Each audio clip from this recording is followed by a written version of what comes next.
लोक कला केंद्र के प्रस्तुति।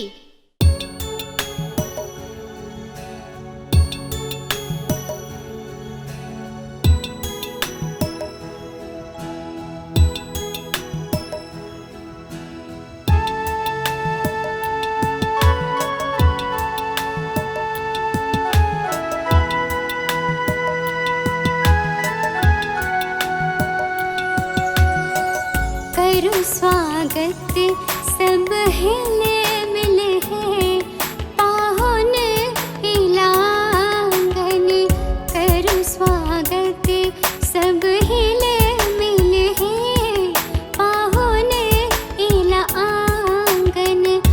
धन्य भेलै मोरा भाग्य है, धन्य भेलै मोरा भाग्य है।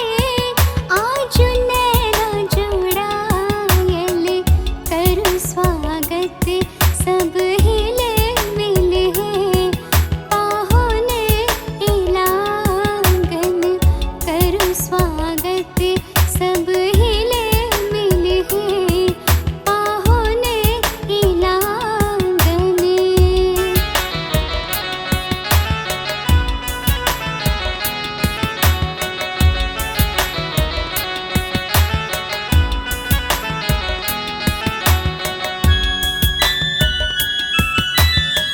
नीपल आंगन गम गम गम कै, पुष्पक वर्षा रह रह बरसे।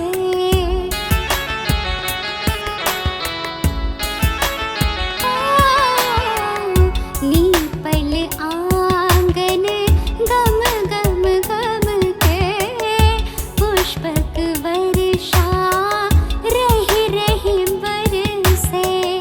सजल गुलाबक हार है, सजल गुलाबक हार है पाहुन इलांगन, करूं स्वागत सब हिले मिले हैं पाहुन इलांगन, करूं स्वागत सब हिले मिले हैं पाहुन इलांगन।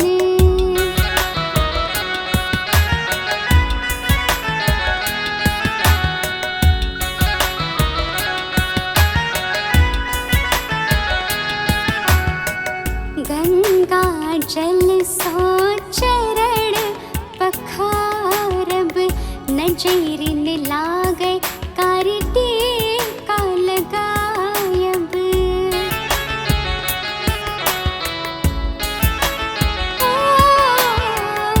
गंगा जल सो चरण पखारब, नजरिन लागे कारटी का लगायब।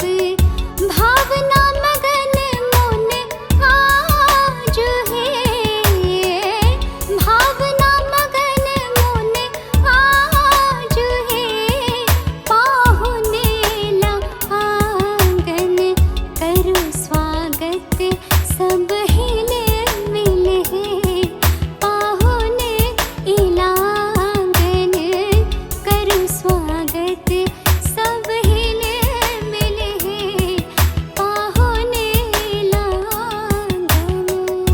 धन्य भेलै मोरा भाग्य है, धन्य भेलै मोरा भाग्य है। आज नैना जुड़ायल, करूं स्वागत सब हिले मिले हैं पाहुन इलांगन, करूं स्वागत सब